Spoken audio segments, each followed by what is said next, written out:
Semua orang kalau sedang cerita bahwa dia setelah berhasil mengatur Allah supaya Allah ngikutin keinginan dia, pasti dia bilang soleh pada dirinya sendiri. Gak ada yang bilang sombong. Tapi sekarang saya tanya sejujurnya, itu soleh apa sombong? Sombong. Padahal kata Allah, ya kata Allah, aku yang paling tahu segala kebutuhan. Makanya bukan tidak boleh meminta. Tapi kalau habis meminta kepada Allah, yang terakhir kata-kata saya, ya Allah. Sungguh dari semua yang aku minta padamu, aku tidak tahu apa yang akan terjadi dengan diriku. Apakah itu baik atau tidak baik, itu semata-mata hawa nafsuku. Oleh karena itu, aku serahkan saja padamu. Apapun yang engkau takdirkan harus terjadi pada diriku, aku yakin itu adalah kebenaran darimu. Sekalipun aku harus menjalannya dengan susah payah. Demi untuk masa depanku. Karena Kaulah yang paling tahu masa depanku. Aku diciptakan bukan untuk aku, tapi diciptakan untuk engkau. Ketika dipungkas dengan itu sudah enteng. Sehingga kita tidak menghitung-hitung mana doa yang dikabul, mana yang tidak dikabul. Habis gitu kan lalu pergi ke toko buku agama ya. Cari kumpulan doa-doa mustajab kan gitu. Udah gitu kita pun sering konyol ya. Pergi ke Mekah pun cari tempat-tempat yang mustajab. Wallah multajam katanya, paling mustajab. Maka ada teman saya katanya multajam mustajab. Kenapa emang? Saya udah doa kemarin, bahkan selama umroh saya gak kemana-mana Pak. Terus kemana? Di multajam aja tiap hari. Terus gimana doanya? Gak ada yang dikabul. Tuh. Ya, kasihan dong kalau hanya multajam, tempat yang multajab. Kemudian kita berdoa di rumah kita nggak mustajab. Sepertinya Allah itu ada di multajam, tidak ada di rumah kita. Sedangkan beliau mengatakan, aku meliputi timur dan barat. Kemanapun kau memalingkan wajahmu, di situ kau akan dapati wajahku. Bagaimana? Bagaimana dengan ayat itu? Betul? Tuh, makanya sebetulnya kalau di Quran dikatakan, ud'u rabbakum tadarruan wa khufyatan. Ya, ajaklah aku dengan penuh rasa hormat dan tersembunyi. Jadi cara mengajak Allah itu harus penuh rasa hormat dan tersembunyi. Sekalipun kita mungkin menyampaikan permohonan kepada Allah, harus penuh rasa hormat. Lihat saya semuanya ke sini. Saya punya HP Bapak Ibu. Nah, HP saya taruh di sini ya. Suatu saat ada yang mau pinjam HP saya. Terus saat mau pinjam langsung saja ngomongnya gini, pinjam HP Pak. Sopan enggak? Atau ini punya ibu, ini saya praktekkan ya. Ya, sama punya bunda, pinjam HP ya. Sopan enggak saya?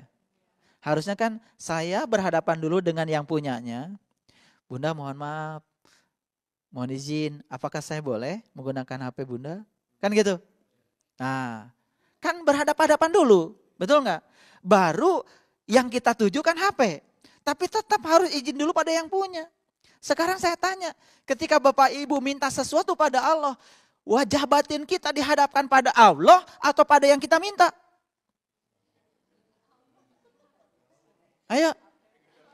Ayo, jujur. Nah itu kan gak sopan, tapi selama ini kemarin diajarin. Rasanya sopan aja. Tapi kalau kita lagi pegang HP, tiba-tiba pinjam ya. Kan pasti marah. Lu gak sopan. Harusnya izin dulu dong, kan gitu. Tapi hebatnya Allah gak pernah marah. Walaupun kita begitu gak marah. Betul gak? Tetap saja Allah ngasih. Itu hebatnya Allah. Padahal kita tuh gak sopan. Padahal di Quran syaratnya untuk menghadirkan beliau tadarruan. Yang kedua wa khufyatan.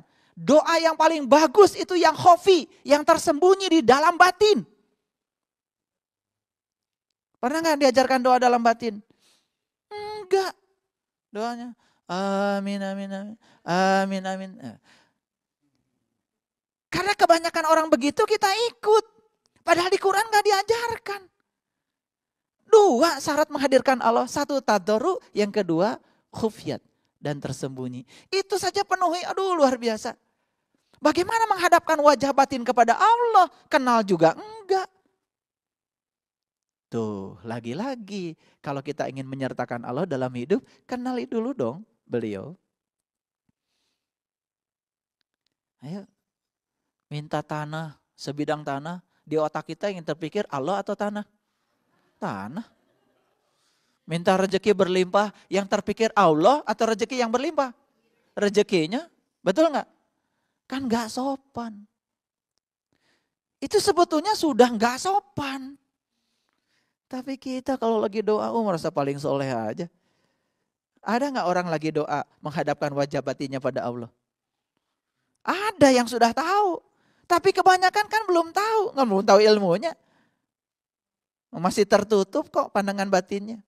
Selama mata kalbu kita masih tertutup, selama itu pula kita tidak akan pernah bisa menghadapkan wajah batin kita kepada Allah. Nabi Ibrahim baru mengatakan, ini wajahtu. Aku hadapkan wajahku. Wajhalilladzi fataras samawati wal, pada zat yang telah menciptakan langit dan bumi. Setelah beliau bertemu dengan Tuhan. Silahkan dibuktikan, itu di Quran surat Al-An'am. Lengkap ceritanya. Ini jadi panjang ya jawabannya. Nah, itu berkenaan dengan itu. Jadi itu perjalanan spiritual meniti ke dalam diri. Gak boleh pakai berburu. Berburu artinya melibatkan keinginan kita sendiri. Makanya jangan terlalu banyak keinginan. Keinginan itu boleh selama keinginan di bawah kebutuhan. Karena apa? Hidup berdasarkan kebutuhan lebih sederhana dari hidup berdasarkan keinginan. Yang suka membuat hidup kita ruwet itu keinginan, bukan kebutuhan. Boleh punya keinginan? Boleh. Selama keinginan masih di bawah kebutuhan. Pak, saya menginginkan mobil yang bagus. Apa mereknya? Alphard. Terus buat apa? Supaya saya bisa istirahat. Supaya lega. Kamu butuh? Butuh Pak. Karena kerjaan saya ya kebanyakan di jalan. Jarang bisa istirahat di rumah. Karena saya pengusaha Pak. Rapat pun di mobil. Oh itu kebutuhan. Boleh. Saya pengen mobil Alphard Pak. Supaya apa? Supaya lega. Kerja di mana? Enggak kerja. Assalamualaikum warahmatullahi wabarakatuh. Waalaikumsalam warahmatullahi wabarakatuh. Izin perkenalkan, nama saya Muhammad Baget Pagesa. Asal saya dari Palu. Dari Palu ya? Dari Palu. Jauh-jauh tadi dari Padang nih, dari Palu. Sulawesi Tengah. Ke Jakarta. Iya jauh Pak. Karena untuk mendapatkan sebuah pencerahan ini Pak. Baik. Begini Pak, ada beberapa pertanyaan.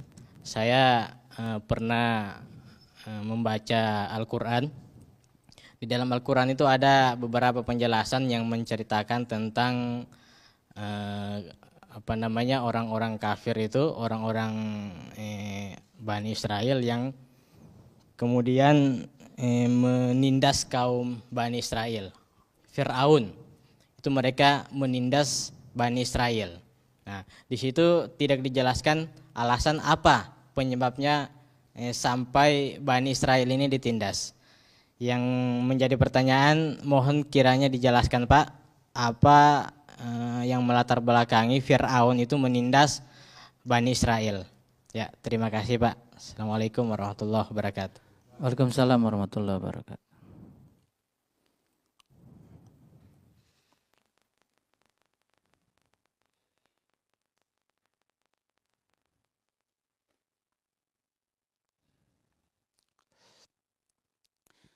Memang banyak cerita di dalam Al-Quran.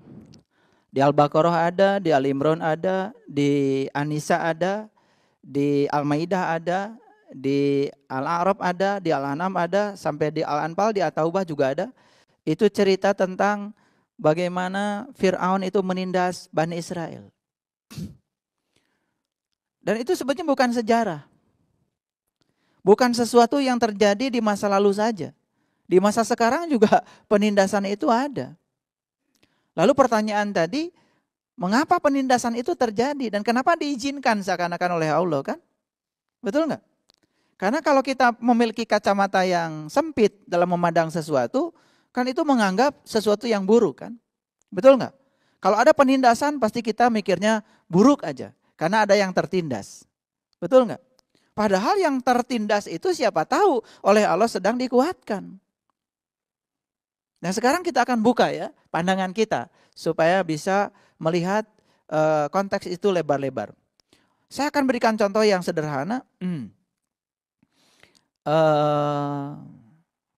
Nanti kalau kita belajar Quran ya, Di Quran surat Al-A'raf itu ada cerita panjang tentang bagaimana perjalanan Fir'aun dengan Musa.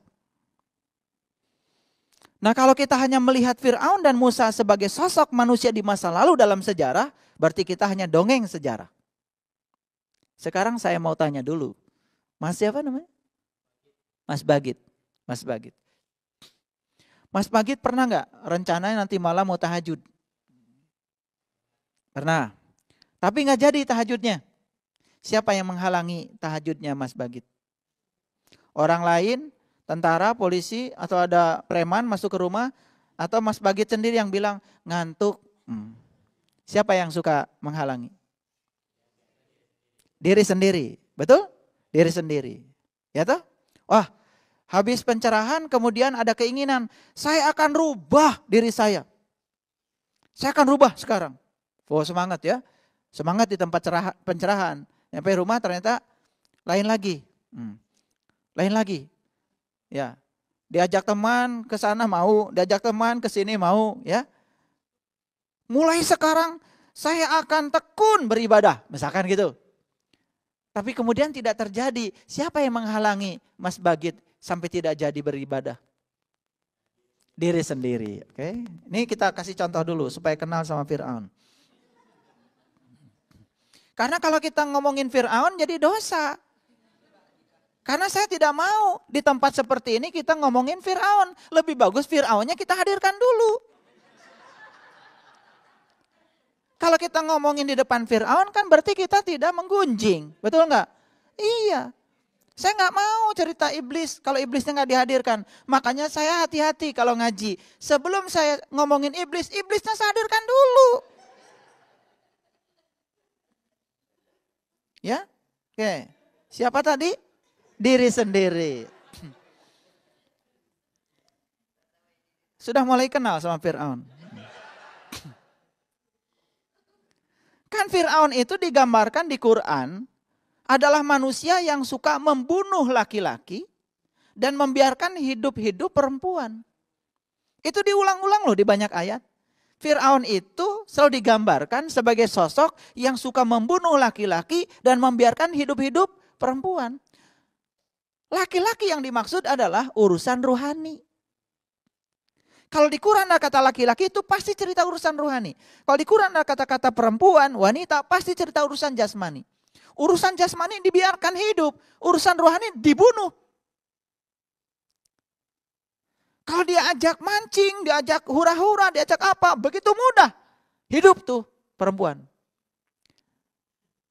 Tetapi diajak memperbaiki diri ke dalam supaya tambah sabar, tambah bijak, ya, tambah dewasa, tambah rajin ibadahnya. Biasanya banyak hambatan. Siapa yang menghambat? Kan diri kita sendiri. Jadi sebetulnya Musa dan Fir'aun itu serumah. Musa ya di sini, Fir'aun juga di sini. Terserah siapa yang menjadi khalifah. Kekhalifahan semesta kecil ini mau diserahkan pada Fir'aun, mau diserahkan pada Musa, terserah kita. Tapi begitu diserahkan kepada Fir'aun, maka disitulah akan terjadi penindasan. Jadi siapa yang suka menindas kita? Diri sendiri. Jadi kalau begitu, Fir'aun sudah hadir di ruangan ini? Iya. Nah, jadi sekarang saya akan bicara Fir'aun jelas-jelasan. Karena tidak membicarakan Fir'aun, tidak menggunjing Fir'aun. Ada pengajian menggunjingkan Fir'aun, itu dosa. Nah, di Quran itu banyak sekali cerita tentang itu. Dan Fir'aun juga bisa saja datang dari luar diri kita. Bisa. Tapi kebanyakan sebutnya dari dalam diri kita. Saya kasih tahu Bapak Ibu, api itu banyak di luar kita. Tapi kebakaran hanya terjadi oleh api yang di rumah kita. Betul nggak? Iya. Kebakaran rumah biasanya terjadi karena api yang ada di rumah kita. Jadi biarkan orang-orang di luar marah-marah sama kita, no problem. Yang penting jangan sampai ya api yang ada di dalam rumah kita ini membakar diri kita. Karena yang paling berbahaya api yang di sini. Paham? Oke. Nah, sekalipun ada penindasan dari luar diri kita, percayalah, penindasan itu seperti batu yang sedang dilemparkan ke rumah kita. Kalau ada orang yang melemparkan batu ke rumah kita, kumpulkan aja batu itu. Siapa tahu jadi rumah. Nah, biasanya suka dikumpulkan nggak batu itu atau diganti batu yang besar dan dilemparkan lagi? Nah, itulah kita. Itulah Fir'aun tuh. Jadi kalau Fir'aun tuh ya, kalau dilemparin batu, ya bukan dikumpulkan, itu batunya diambil lagi, bahkan dilemparkan dengan kecepatan yang lebih tinggi daripada kecepatan orang melempar. Musa enggak. Kalau Musa tuh cerdas. Kalau dilemparin batu, sama Musa lumayan kumpulkan. Coba kalau ada orang melempar menyimpan kotoran sapi di depan rumah kita, persis di depan pintu. Kotoran sapi satu ember. Saya tanya Bapak Ibu, ini ngecek Fir'aun apa Musa? Diapakan itu? Hah? Itu Musa. Udah jadi Musa sekarang gara-gara bertanya itu. Kalau yang cerdas, alhamdulillah ada yang ngasih pupuk, betul nggak? Ya sudah, ya beli pupuk kan mahal, kasih aja pohon jeruk, pohon anggrek semua kasih pupuk kan lumayan, betul nggak? Tapi kalau yang berjiwa Fir'aun tidak. Begitu dikasih kotoran sapi, anaknya semua suruh berak. Buat nambah. Khusus kali ini anak-anak berak jangan di toilet. Di mana? Di sini. Ini kita kirim lagi ke tetangga kita nih. Kan gitu. Itu Fir'aun. Ayo. Di ruangan ini banyakkan Musa, banyakkan Fir'aun. Insya Allah banyakkan Musa ya. Atau setengah Musa, setengah Fir'aun. Itu namanya musafir ya. Nah, saya kasih tahu. Ini ada satu ayat yang luar biasa di dalam Al-Quran. Saya bacakan ayatnya, luar biasa ini. Wa arasnal qaumal ladzina kanu yustad'afuna masyariqal ardi wa maghari bahallati bibarakna fiha. Wa tammat kalimatuh. Dan kami wariskan kepada kaum yang telah ditindas itu dua. Satu negeri bagian timur, dua negeri bagian barat yang telah kami berkahi. Timur itu selalu berhubungan dengan urusan jasmani. Barat selalu berhubungan dengan urusan rohani. Makanya kiamat, tanda-tanda kebangkitan kesadaran itu matahari terbit dari barat. Bukan matahari yang itu. Matahari terbit dari barat itu matahari rohani. Matahari sejati yang terbit di dalam diri kita sendiri. Sebenarnya tubuh kita tuh bercahaya. Kalau tahu. Kalau enggak ya gelap aja. Di tubuh kita tuh bintangnya banyak, tak terbatas. Bulannya purnama terus, tak terbatas. Mataharinya pun luar biasa. Bagi yang tahu. Kalau yang masih gelap gulita sih gak akan tahu. Makanya sholatnya suka mikir kemana-mana kan. Ya gitu, gak ada rasanya. Ya. Habis gitu juga masih sombong. Mulai membicarakan orang yang gak sholat. Luar biasa ya, sholatnya masih kayak gitu. Udah mulai menilai orang lain yang gak sholat. Sholat dia juga kata Quran mungkin aja masih kategori sholatnya orang munafik. Karena belum bisa mengingat Allah sebenar-benarnya ingat. Itu Quran surat An-Nisa ayat 142. Ini janji dari Allah. Akan aku wariskan kepada kaum yang ditindas itu negeri bagian timur dan negeri bagian barat. Jadi ternyata penindasan, kalaupun itu ada, tujuannya cuma satu. Untuk memberikan izin kepada kita untuk menjadi pewaris bumi bagian timur dan bagian barat yang diberkahi. Timur itu berhubungan dengan dunia, barat berhubungan dengan akhirat.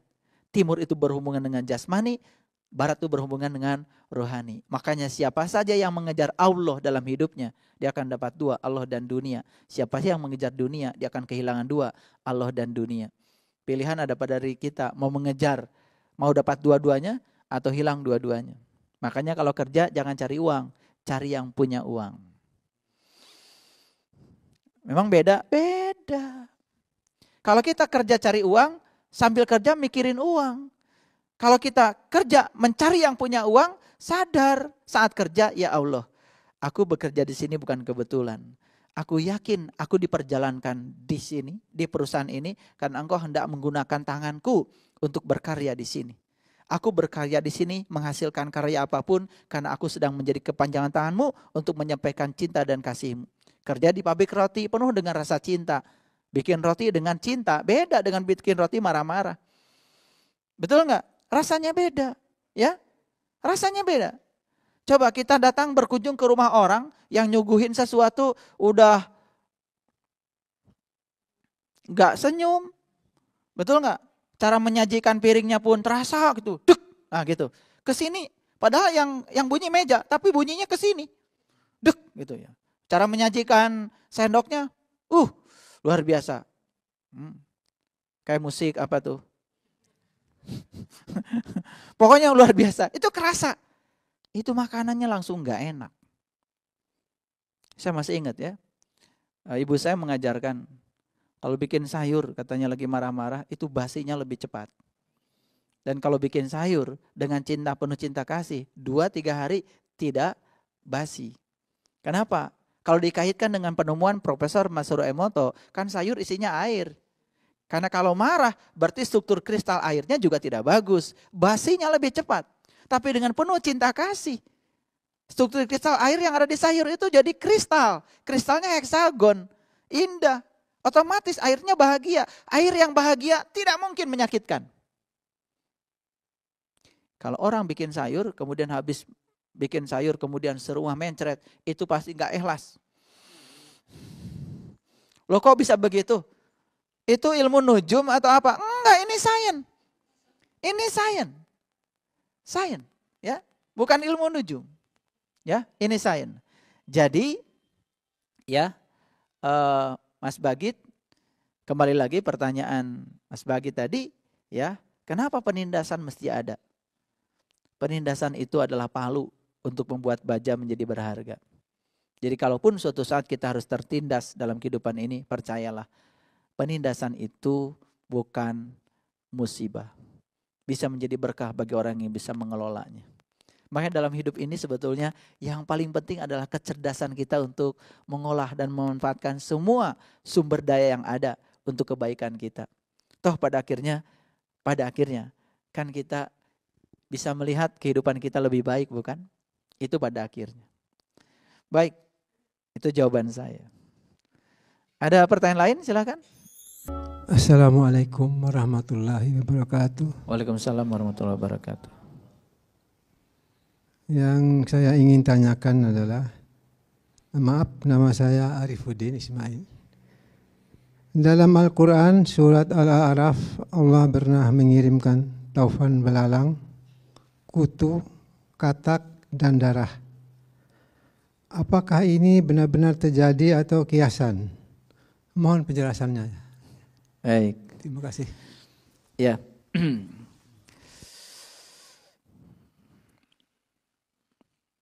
Allah memberikan pilihan pada kita. Kamu mau tahu segala sesuatu dariku dengan perumpamaan atau senyata-nyatanya? Kan gitu Allah menawarkan. Kepada kamu akan aku beritahu segala sesuatu senyata-nyatanya. Tapi kepada orang yang di sebelah luar bisa jadi diberitahu segala sesuatu dengan perumpamaan.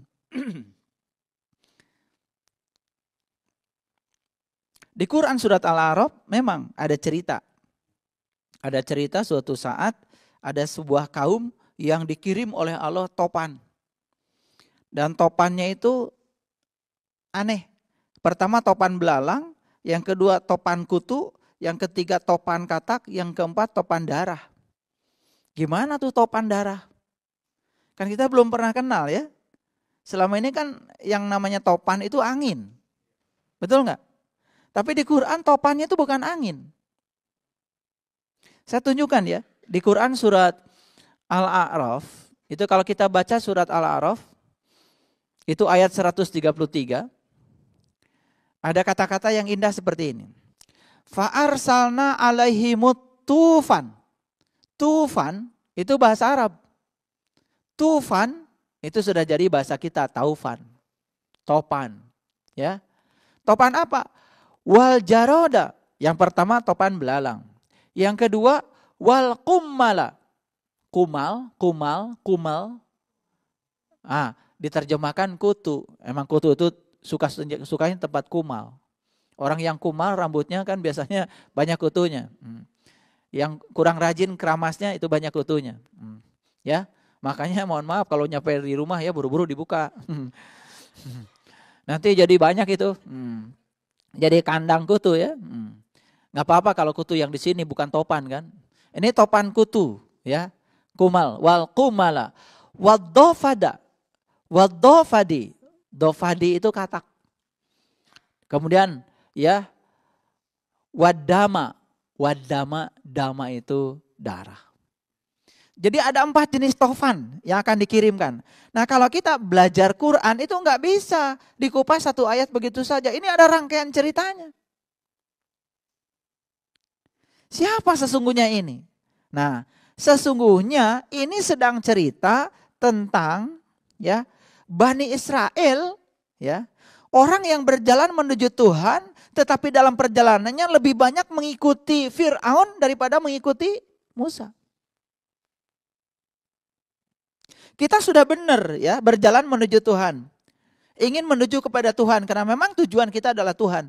Tetapi dalam perjalanan menuju Tuhan lebih banyak mendengar suara-suara Fir'aun daripada suara-suara Musa. Saya sekali lagi menekankan Fir'aun yang saya maksud bukan sesuatu yang terjadi di masa lalu. Itu biarkan sudah berlalu. Itu sejarah. Tapi Fir'aun dalam kehidupan yang sekarang ada. Di mana? Di sini. Energi negatif yang ada pada diri kita itu Fir'aun. Dan energi positif yang ada pada diri kita itu Musa. Supaya kita tidak usah ngurusi orang lain. Urusi diri kita sendiri. Energi negatif ada pada diri kita? Ada. Pikiran negatif pada diri kita? Ada. Energi positif juga ada.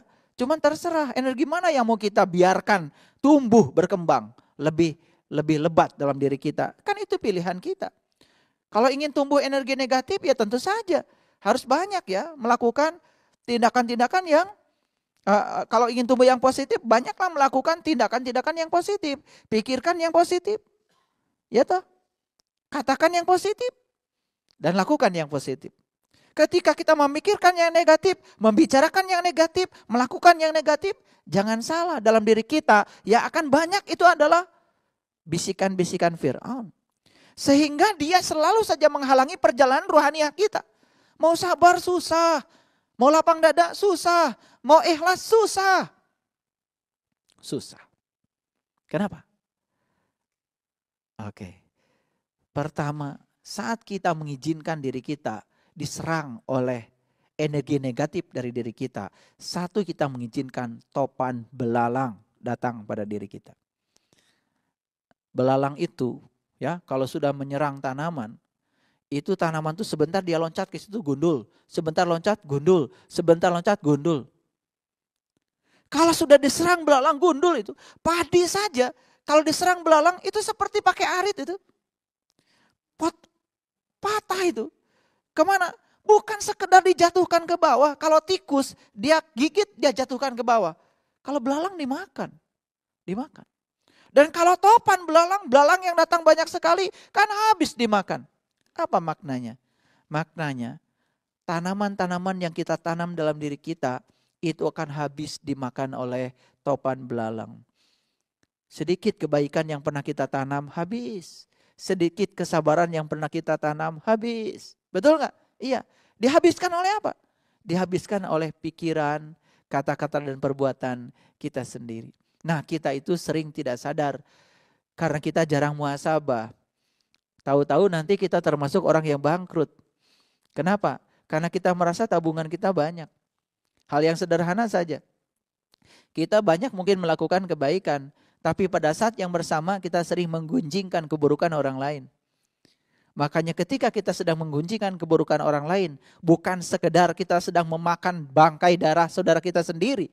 Tapi yang paling berbahaya adalah memindahkan, mentransfer seluruh kebaikan kita pada orang yang kita bicarakan. Dan mentransfer seluruh keburukan kepada buku amal kita. Apa yang terjadi? Kalau seluruh kebaikan ditransfer ke sana, seluruh keburukan mereka ditransfer ke kita. Kan di buku amal kita yang ada adalah perilaku-perilaku buruk yang mungkin tidak pernah kita lakukan. Tetapi dipindahkan oleh kejahatan kita menggunjingkan orang lain. Hati-hati, dan itu sangat menggugurkan. Itu topan belalang sebetulnya. Dan itu akan menggerogoti seluruh tanaman-tanaman kebaikan kita. Yang namanya belalang, apa saja yang ditanam itu dimakan. Belalang. Yang kedua kutu. Kutu itu apa? Aduh, kutu. Kalau orang banyak kutu di kepalanya biasanya ngapain dia?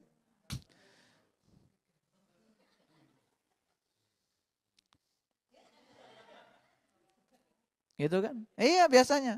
Sambil garuk-garuk kan kuning ada yang kepegang langsung gigit kan gitu.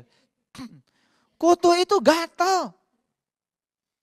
Kalau orang diserang kutu gatal. Orang ngomong gini dikomentari. Orang melakukan ini dikomentari. Pokoknya nggak ada yang benar bagi dia. Semua salah aja dikomentari. Gatal. Maaf ya, kegatelan untuk berkomentar kepada kejelekan orang lain itu tanda jiwa kita sakit. Ini bukan cerita kutu yang itu. Kutu yang itu semprot aja pakai baygon mati kok. Tapi kutu yang ini susah nyemprotnya. Betul nggak? Susah nyemprotnya. Makanya saya jelaskan secara detail. Apakah ini kiasan seperti pertanyaan Ayah Arif tadi? Ini kiasan atau yang sebenarnya? Bagi saya ini kiasan. Kiasan. Karena kutu yang sebenarnya nggak berbahaya kok. Yang berbahaya itu adalah kiasan. Belalang yang biasa nggak berbahaya. Tapi belalang ya, segala perilaku kita yang menggerogoti semua tanaman-tanaman kebaikan kita itu yang menghancurkan kita. Makanya hidup nggak maju-maju. Jadi gundul aja. Makanya ada lagu Gundul Pacul. Hidupnya jangan gembelengan. Wakul ngelimpang. Kalau sudah bakulnya ngelimpang, karena gembelengan, ya sudah. Kalau sudah ngelimpang itu kan berantakan. Dunianya berantakan, akhiratnya berantakan. Kalau sudah dunianya berantakan, merembet. Ya, mana pekerjaannya berantakan, keluarganya berantakan, ibadahnya berantakan, bermasyarakat juga berantakan, semua berantakan. Kenapa? Tuh, ada yang salah. Ada yang salah. Baik, ngerti sekarang kutu? Ya, kutu itu apa? Yang suka bikin gatal. Suka diserang kutu enggak Bapak Ibu? Suka. Di sekitar kita ini banyak enggak kutu? Biasanya kutu suka munculnya di mana itu? Di televisi. Di mana lagi? Di pasar. Di mana lagi? Di tempat kerja. Di mana lagi? Di rumah. Oh, di arisan. Mungkin. Ini bukan menduga ya. Di arisan. Tapi jangan lupa loh, kutu juga bisa muncul di tempat-tempat yang kita sebut tempat ibadah. Yang enggak ada kutu di sana. Ada. Loh, itu kebencian yang ditebar. Kemudian kita jadi benci, gatal pada orang lain. Bahkan menghalalkan adalah orang lain, bukan kutu itu. Itu kutu itu. Ya Allah. Baru sadar ya, ternyata kutu banyak ya. Iya, kutu yang di kepala beli sampo. Kalau enggak ya udah beli itu aja. Beli baygon, semprot aja udah. Atau digundulin sekali ya. Iya, kan kutu itu akibat apa? Jorok. Kutu itu akibat jorok. Saya yakin orang yang keramasnya rajin, apalagi wangi kepalanya, enggak ada kutu. Makanya kutu disebutnya juga bahasa Arab wal kumal. Kumal. Ya kumal itu caludi kalau bahasa Inggrisnya. Iya. Itu. Dan kalau kutu itu ya sudah ada di situ, beranak pinak. Kan menimbulkan dampak. Dampaknya jadi gatal. Nah, kutu yang itu pun tidak berbahaya. Karena yang paling berbahaya adalah ya informasi yang buruk, fitnah-fitnah, isu, berita hoax itu bagi saya kutu. Makanya banyak orang yang kena serangan hoax kemudian gatal, betul nggak? Dan anehnya berani menginvestasikan pulsa dan kuota untuk menebarkan kebencian pada orang lain. Luar biasa, investor itu. Nah, yang ketiga adalah katak. Hebat. Wadofadi, katak. Makanya ada peribahasa seperti katak dalam tempurung. Nah, katak itu biasanya suka merasa asik sendiri, hebat sendiri, padahal tempurungnya sendiri. Ya, nyanyi-nyanyi sendiri, nggak pernah rekaman. Ya, iya, tapi dia bilang paling baik nyanyinya. Mau nyanyi sendiri, yang didengar juga sendiri. Itu katak. Katak itu yang suka asik sendiri, merasa benar sendiri, merasa paling soleh sendiri. Kalau ngomong merasa yang paling hebat sendiri. Itu katak itu sebetulnya. Karena itu kurang pergaulan. Makanya kurang pergaulan, bahasa Arabnya kuper. Itu bahasa Arab itu. Iya, kata dasarnya kafir. Iya, kafir, kuper, koper, kiper itu sama sebetulnya sejenis. Nah, kurang pergaulan itu sebetulnya akibat kurang piknik. Iya, jarang jalan-jalan, ya. Iya, katak itu kan diam aja di tempurung, kurang jalan-jalan. Ya, coba kayak burung bangau, terbang kemana? Ya, dan untuk jalan-jalan yang paling gampang kan terbang. Ya, yang terbang itu, ya, mohon maaf ya. Untuk ngaji pun tuh dari Palu datang ke Jakarta, terbang.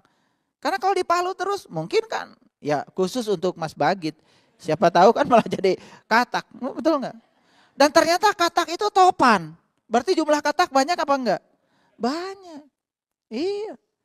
Baru ngaji di musola aja beberapa minggu, besok kan udah pakai ubal-ubal. Ya.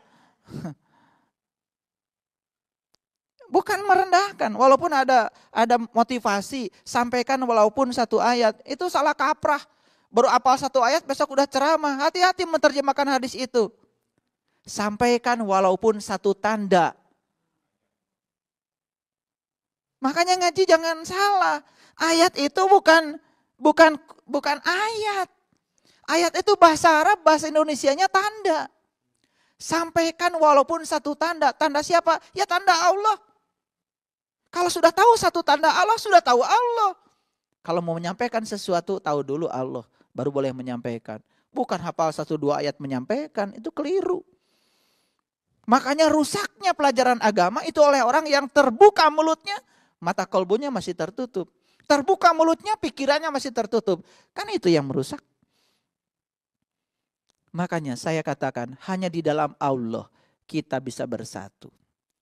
Saya sedang berbicara persatuan, bukan kesatuan. Karena kesatuan adalah menyamaratakan keberagaman. Menyatukan keberagaman, itu kesatuan. Tetapi kalau persatuan, saling menghargai keberagaman. Biarkan semua apa adanya, kita saling menghargai perbedaan. Makanya untuk saling menghargai perbedaan, ajaran para leluhur kita, ajaran Tuhan kita, yang paling utama apa? Nikah. Kenapa nikah disebut setengahnya agama? Karena di nikah itulah latihan pertama kita menerima perbedaan. Istri kita berbeda jenis kelaminnya, berbeda cara berpikirnya, berbeda cara menyelesaikan masalahnya, berbeda adat istiadatnya, berbeda hobi makanannya, berbeda hobi olahraganya, berbeda hobi buku yang dibacanya. Bayangkan, dibikin satu kasur. Makanya orang yang di luar gagal menerima perbedaan, saya yakin di rumah tangganya pasti gagal menerima perbedaan. Karena kalau gagal di luar, karena gagal di dalam. Ulangi sekali lagi, agama, semua agama mengajarkan kita nikah. Bahkan di Islam, nikah adalah setengah agama. Bahkan diakui oleh Rasulullah, nikah itu adalah sunnahku. Kenapa? Nikah itu latihan menerima perbedaan. Kalau kita bisa berhasil di rumah menerima perbedaan, apapun pasangan hidup kita, terima seutuhnya. Jangan diterima lebihnya, kemudian ditendang kekurangannya. Sampai keluar, baru kita menjadi toleran. Semua orang yang tidak toleran di luar, saya yakin orang yang bermasalah di rumahnya. Tapi orang yang sudah bisa menerima apapun keadaan suami saya terima saja. Ya. Bahkan sudah bisa mengatakan suami saya adalah profesor saya. Suami saya adalah guru spiritual saya. Oh, itu udah keren itu. Kalau sudah bisa begitu, istri saya adalah profesor saya, istri saya adalah guru spiritual saya. Itu udah keren tuh. Sudah mulai itu tumbuh kesadarannya. Saya yakin orang yang semacam ini di luar juga toleran. Tidak mungkin ya gagal untuk menerima perbedaan. Maka yang dibutuhkan bangsa kita sekarang adalah persatuan. Bukan kesatuan, persatuan. Karena apa? Persatuan adalah menerima semua keberagaman. Makanya lihat ya, falsafah leluhur kita. Kita harus harus memiliki keikaan dalam kebinekaan. Itu persatuan, bukan kesatuan. Makanya banyak yang kadang-kadang asal ngomong kesatuan, kesatuan. Hati-hati, kesatuan dan persatuan itu berbeda. Dan yang paling penting yang harus kita munculkan di negara kita ini adalah persatuan. Saling menghargai perbedaan. Itu keren. Katak ya. Dan yang terakhir adalah darah. Darah itu kan simbol dari kebencian, simbol dari kejahatan. Makanya siapapun orang yang dikuasai oleh Fir'aun di dalam dirinya, maka akan muncul yang 4 tadi. Pertama belalang, yang kedua kutu, yang ketiga katak, yang keempat darah. Hebat sekali Quran. Dan kalau kita bisa mengkajinya secara pragmatis, nilai-nilai Al-Quran itu menjadi nyata di dalam kehidupan kita. Itu luar biasa. Ya. Masih ada pertanyaan?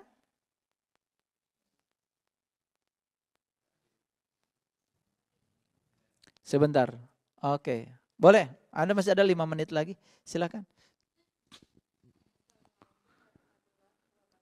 Waalaikumsalam warahmatullahi wabarakatuh. Saya dengan Ibu Lis dari Jakarta mau bertanya tentang lambang negara kita itu burung Garuda. Apakah ada pesan-pesan spiritual di dalamnya itu? Terima kasih. Assalamualaikum warahmatullahi wabarakatuh. Waalaikumsalam warahmatullahi wabarakatuh. Bangsa kita terkenal dengan bangsa spiritual. Leluhur kita itu termasuk bangsa yang sudah tinggi ya, tingkat peradabannya terutama dalam hal spiritual. Ya tentu saja semua simbol-simbol yang diwariskan kepada kita itu semua pasti ada maknanya. Contoh kenapa bendera kita merah putih. Kan merah putih itu melambangkan teman sejati kita waktu di rahim ibu. Teman kita di rahim ibu ada 4. 1 ketuban, 2 ari-ari, 3 darah merah, 4 darah putih. Makanya darah merah dan darah putih disebutnya juga Purwadaksina. Itu adalah titik asal kita. Jadi merah putih itu adalah teman sejati kita waktu di rahim. Makanya darah 2, darah merah, darah putih. Dan itu kemudian menjadi simbol negara kita. Kenapa merah dan putih? Supaya kita tahu dengan asal muasal kita. Kan kita asal dari ibu kita. Saat keluar dari ibu kita dalam keadaan suci. Pulang nanti harus dalam keadaan suci. Makanya dalam kitab-kitab suci manapun banyak dikatakan untuk mendapatkan surga kita harus memiliki keadaan seperti anak. Kan gitu. Karena anak itu penuh dengan sukacita. Betul enggak? Tidak ada rasa cemas. Itu. Kenapa lambang negara kita kok burung Garuda? Subhanallah. Cerita tentang burung itu luar biasa. Nanti Bapak Ibu bisa buka Quran surat Ali Imran. Di ayat ke-49 ada cerita tentang pertemuan antara Rasulullah dengan Bani Israel. Yang diajarkan apa? Yang diajarkan cara terbang kok. Bukan terbangnya tubuh, tapi terbangnya kesadaran. Makanya melihat dari ketinggian dengan menggunakan sayap burung itu berbeda dengan melihat dari dekat. Jadi kalau bangsa kita lambang negaranya adalah burung Garuda, kita sedang diajarkan leluhur kita untuk belajar melihat sesuatu dari ketinggian, dari sudut pandang yang lebih tinggi. Makanya itulah bangsa kita, supaya kita tidak menjadi bangsa yang picik. Makanya harus sering-sering terbang. Nabi Muhammad juga mengajarkan terbang. Pergi ke Sidratil Muntaha. Ya toh? Kan dari Baitul Maqdis, dari Al-Quds. Kemudian pergi ke Sidratil Muntaha. Dari tempat yang suci baru menuju kepada kesadaran yang tertinggi. Jadi kalau untuk mencapai kesadaran yang tertinggi harus dari tempat yang suci. Al-Quds. Coba lihat perjalanannya. Masjidil Haram, Al-Quds, baru tempat yang suci. Enggak terbang dari Masjidil Haram. Baru terbang dari Al-Quds, dari tempat yang suci, baru. Yang terbang apa? Bukan tubuhnya, tapi kesadarannya. Jadi kita ini sebetulnya punya kemampuan untuk terbang. Terbang kesadaran kita ke langit-langit yang paling tinggi. Dan itulah pesan yang luar biasa dari lambang negara kita. Semoga kita bisa menangkap pesan itu. Dan kita pun bisa terbang setinggi mungkin. Melihat sesuatu dari ketinggian berbeda dengan melihat sesuatu dari tempat yang dekat. Itu barangkali pesannya.